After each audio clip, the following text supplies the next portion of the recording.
हाल ही में हुए 5 राज्यों के विधानसभा चुनावों में कांग्रेस की हार पर विधायक नीरज शर्मा ने तंज कसा है। फरीदाबाद एनआईटी से विधायक नीरज शर्मा ने हार का ठीकरा कांग्रेस हाईकमान पर फोड़ा। नीरज शर्मा ने कहा कि कांग्रेस बीजेपी के खिलाफ लड़ रही है या फिर अपने नेताओं के साथ लड़ रही है, ये समझना मुश्किल है। और क्या कुछ कहा, आप सुनिए। 5 राज्यों में हुए चुनावों के नतीजे सबके सामने आ चुके हैं।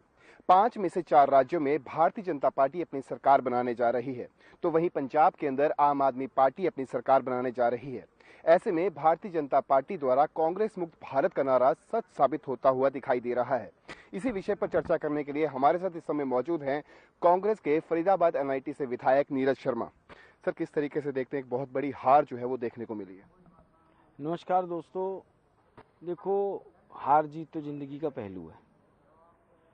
कभी जीतेंगे कभी हारेंगे। बाकी जहाँ तक बात है कांग्रेस मुक्त की, आप ये मान के चलिए जब तक हम जिंदा हैं हमारे देश की जनता कांग्रेस को अपने से अलग नहीं करेगी, क्योंकि कांग्रेस एक पार्टी नहीं, एक विचारधारा है। और कांग्रेस पार्टी ने देश को आज़ादी दिलाई है। लोगों की नसों में कांग्रेस पार्टी बहती है, कांग्रेस पार्टी की विचारधारा बहती है। तो ये चीज़ तो संभव ही नहीं हो सकती कि कांग्रेस मुक्त हमारा देश हो। कांग्रेस के अंदर बहुत अच्छे अच्छे कार्य हुए हैं, ऐसी बात नहीं है। ठीक है, आज वक्त माहौल है और थोड़ा सा कहीं कुछ कमियां थी, गैप था। और इन हार से और ख़ास तौर से कल मैंने बयान दिया और अनुशासन की मैंने बात की, रामायण की चौपाई भी सुनाई। विनय न मानी जल्दी जल जड़ गए 3 दिन बीत, बोले राम सकोप तब भय बिन होए न प्रीत। और वो मेरी रामायण की चौपाई ऐसे मेरे आला कमान तक पहुंची। आज मुझे बड़ा खुश है कि आला कमान ने हमारी ने तुरंत निर्णय लिया। यही कांग्रेस का वर्कर चाह रहा है, यही कांग्रेस का बच्चा चाह रहा है। पार्टी ऐसे निर्णय ले 1 2 3, देखिए कांग्रेस पार्टी फिर खड़ी होगी। 77 में भी हमने इससे बुरे हालात देखे हैं, ऐसी बात नहीं है। उसके बाद भी पार्टी आई। बीच में कुछ था, कुछ ऐसे लोग घुस गए थे हमारी पार्टी में, कचरा टाइप के। कांग्रेस पार्टी सफाई अभियान पे लगी है और जिस हिसाब से आज 5 प्रदेश अध्यक्षों के इस्तीफे लिए हैं, बहुत अच्छी पहल है, बहुत अच्छी शुरुआत है। ऐसे भी कांग्रेस पार्टी को आगे भविष्य में बोल्ड और सही निर्णय लेने चाहिए, खासतौर से हमारे हरियाणा के बारे में भी लें। कारण 8 साल से हमारा संगठन नहीं है और बिना संगठन के सब समझते हैं कि पार्टी को चलाना, कार्यकर्ता खड़ा करना। 31 विधायक हम चुन के आ गए, ये तो कोटि कोटि नमन है हरियाणा की जनता के चरणों में कि बिना संगठन के भी हमारी पार्टी 31 सीट जीती। तो आप कांग्रेस मुक्त की तो बात भूल ही जाओ। यही संगठन होता तो आज हमारी सरकार होती, बहुमत हमारे साथ होता, लोग हमारे साथ होते। किस तरीके से देखते हैं आखिरकार कहाँ पे चूक रह गई कि 5 राज्यों में पूरी तरह से सफाया जो है वो कांग्रेस पार्टी का हो चुका, कहाँ पे चूक हुई है? देखिए, एक तो कोरोना रहा, बीच में संवादहीनता रही, वर्कर की बात आला कमान तक नहीं पहुंच रही थी। पर जैसे ही आवाज़ पहुंचनी चालू हुई, आज हमारी कांग्रेस अध्यक्षा ने जो फैसला लिया ऐतिहासिक, और धीरे धीरे ये काम हो जाएंगे। बस संवादहीनता की कमी है। जैसे इंदिरा जी के टाइम में होता था, दरवाजे 24 घंटे खुले, एआईसीसी में जाओ, जब चाहे मिल लो, जिससे मिल लो, जहाँ मिल लो। ये संवादहीनता खत्म नहीं हुई और वर्कर फिर जुड़ गया पार्टी के संग, फिर मान सम्मान बढ़ गया और पार्टी हमारी आगे बढ़ गई। अगर भारतीय जनता पार्टी की बात करें तो एक संगठन के साथ साथ पन्ना प्रमुख तक जो है वो वहां पे बनाए जा चुके हैं। और अगर कांग्रेस की बात करें, जिस तरीके से आपने कहा कि संगठन को विस्तार नहीं किया, संगठन को एक तरह से समृद्ध करने की कोशिश नहीं की गई, और साथ ही साथ विधायकों को जिस तरीके से जब कोई विधायक जीत कर आता है, किसी प्रदेश में सरकार बनती है, उसके बाद से लेकर अब तक जो है, अगर हम हरियाणा कांग्रेस की बात करें तो एक बार भी समूचे विधायक 31 के 31 विधायक जो है आला कमान से नहीं मिल पाए हैं। इससे कितना फर्क जो है और क्या मैसेज जो है वो कांग्रेस के वर्कर्स के अंदर जाता है? देखिए, वो गलत मैसेज था और हमें पक्की उम्मीद है कि हमारा हाईकमान अब इस दिशा में भी गौर करेगा। अच्छा, दूसरा होता क्या है कि देखो, ये general secretary incharge, general secretary organisation, party के अंदर और बड़े बड़े पोस्ट इसलिए दी जाती है कि सोनिया जी उम्रदराज भी हैं, पीछे बीमार भी रही, कोरोना भी है, कि बाकी लोग मिले। मैं एक वाकया बताता हूँ। हम लोग 5 एमएलए गए एआईसीसी में जनरल सेक्रेटरी साहब से मिलने, और बड़ा दुख हुआ मुझे। उन्होंने अपने घर का समय दिया और उनमें से एक एमएलए साथी तो हमारे ऐसे थे, उम्रदराज, 4-5 बार के विधायक, मंत्री रह चुके। भाई साहब, उनके घर में हमारे जूते बाहर रखवा दिए गए।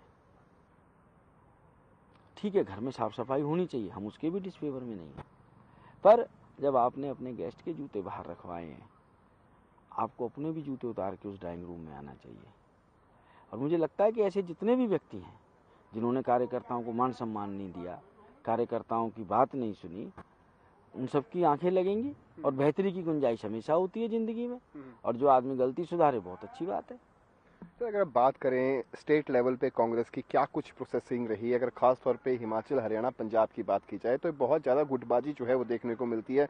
रिसेंटली पंजाब कांग्रेस के अंदर गुटबाजी देखने को मिली, हिमाचल की बात करें हिमाचल में भी गुटबाजी देखने को मिलती है। अगर हरियाणा की बात करें तो हरियाणा में भी अनेकों अनेक गुट जो है वो यहाँ पे बने हुए हैं। किस तरीके से आखिर ये गुटबाजी से कितना फर्क जो है वो पड़ रहा है और साथ ही साथ प्रदेशवासियों को एक गलत मैसेज भी जा रहा है? देखिए, गुटबाजी नहीं होती तो हमारी सरकार अवश्य बनती, और ये कई बार हम अनौपचारिक तौर से अपनी मीटिंगों में भी कह चुके हैं कि भाई हम भाजपा से कहाँ लड़ रहे हैं, हम तो आपस में लड़ रहे हैं। जो हमारी एनर्जी भाजपा से लड़ने में ख़त्म होनी चाहिए थी, वो एनर्जी तो हमारी आपस में लड़ने में खुश हो रही है। अब हमें लगता है कि हमारे हरियाणा के ऊपर भी हाईकमान कृपा दृष्टि रखेगा और सब चीज़ें ख़त्म होंगी और सब हाथ के पंजे के नीचे एक लकीर की तरह काम करेंगे और कांग्रेस पार्टी हरियाणा में आगे बढ़ती जाएगी।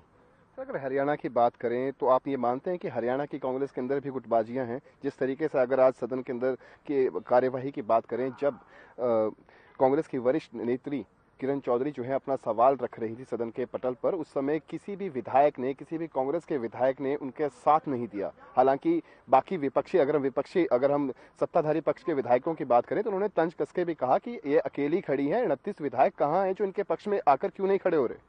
नहीं, ऐसी तो कोई बात नहीं जी। कोई भी साथी अपनी बात उठाता है, अपनी बात करता है।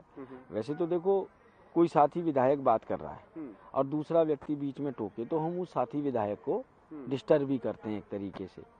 पर जो भी बड़ा नेता खड़ा होता है, चाहे हमारे हुड्डा साहब हैं, चाहे कादयान साहब हैं, चाहे किरण चौधरी जी हैं, या जगबीर मलिक जी हैं, या डिप्टी CLP हमारे आफ्ताब अहमद जी हैं, या बीबी बत्रा जी हैं, ये सीनियर लीडर्स हैं हमारे।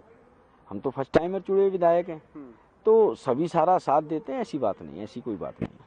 आप ये मानते हैं कि गुटबाजी है हरियाणा कांग्रेस के अंदर? ये तो मैं पहले ही कह चुका हूँ जी, है। नहीं होती तो आज हम राज में होते जी, सत्ता में होते, हम 31 सीट पे थोड़ी टिके होते। पर अब हमें पूरी उम्मीद है अपने हाईकमान से कि जिस हिसाब से त्वरित निर्णय लिए हैं हाईकमान ने, आने वाला भविष्य और कल हरियाणा में कांग्रेस का भी बहुत अच्छा होने वाला है। जिस तरीके से आपने ये मुखर बयान जो है वो आपने दिए हैं, उसको किस ढंग से लिया जाए मीडिया के अंदर, किस तरीके से देखा जाए, क्या इसका मैसेज जो जाएगा उसके बारे में क्या सोचते हैं? देखिए, मैं तो राम भक्त हूँ, राम कथा करता हूँ, और हमारी रामायण में बहुत बढ़िया चौपाई है, जाकी रही भावना जैसी, प्रभु मुहूर्त तिन देखी जैसी। मेरे कोई बगावती सुर नहीं थे। जो मेरी बात थी वो एक आम कार्यकर्ता का दर्द था, और हमारी बात ऊपर तक नहीं पहुंच रही थी। चाहे हमारे बड़े नेता हों, प्रभारी हों, जनरल सेक्रेटरी ऑर्गेनाइजेशन हो, किसी के थ्रू हमारी बात नहीं पहुंच रही थी। कल हमने मीडिया में बात करी, हमारी बात ऊपर तक पहुंची, हमारी अध्यक्षा ने सख्त फैसला लिया। हम दिल से धन्यवाद करते हैं और उनकी आगे बढ़ने के लिए, संघर्ष के लिए उनके साथ खड़े। जिस तरीके की बयानबाजी आपने करी, उसके बाद नेता प्रतिपक्ष भूपेंद्र सिंह हुड्डा की तरफ से या किसी अन्य वरिष्ठ नेताओं की तरफ से कोई आपके साथ संवाद हुआ, नहीं हुआ, उसके बारे में बताएं। नहीं, सबसे बातचीत हो रही है। कल रात खाने पे भी इकट्ठे थे, सब नेताओं से बात हुई। उन्होंने कहा ठीक है भाई, आपका अपना दर्द है, अपनी बात है, आप कह सकते हैं, क्यों नहीं कह सकते, ऐसी कोई बात नहीं। किस तरीके से देखते हैं सर कि आने वाले समय के अंदर जो है इसी वर्ष हिमाचल, कर्नाटका और गुजरात के अंदर जो है चुनाव होने जा रहे हैं, जो 5 राज्यों के प्रदेशाध्यक्षों को बदला गया है, क्या मैसेज जो है वो जाएगा और कितना स्ट्रांगली जो है, क्या कांग्रेस कमबैक कर पाएगी या नहीं? बिल्कुल करेगी जी, और उससे पहले तो हमारे यही नगर निगम का चुनाव है, मैंने उसको लेके बात करी थी, और नगर पालिकाओं के चुनाव है, उन्हीं में आपको बेहतर रिजल्ट देखने को मिलेगा। दूसरे स्टेटों की तो मैं बाद में बात करूं, अपने हरियाणा में आपको पहले से बेहतर रिजल्ट देखने को मिलेगा। जी, बहुत बहुत शुक्रिया। तो ये थे हमारे साथ कांग्रेस के फरीदाबाद NIT से विधायक नीरज शर्मा, जिनको साफ लफ्जों में कहना है कि जिस तरीके से अन्य राष्ट्रीय राजनीतिक पार्टियां जो है वो अपने संगठन को मजबूत कर रही हैं, उसी दृष्टि से कांग्रेस को मजबूत करने की प्रक्रिया जो है वो शुरू नहीं हुई है। हालांकि देर आए दुरुस्त आए, कांग्रेस आलाकमान द्वारा 5 राज्यों के प्रदेशाध्यक्षों को तो जो है अब सस्पेंड कर दिया गया है। देखना दिलचस्प होगा कि आगामी चुनावों के अंदर जिस तरीके से हिमाचल, कर्नाटका और गुजरात के अंदर चुनाव होने जा रहे हैं, क्या कांग्रेस जो है वो कम बैक कर पाएगी या नहीं। चंडीगढ़ से हर खबर हरियाणा के लिए रवि चंदेल के साथ कैमरा पर्सन किशन।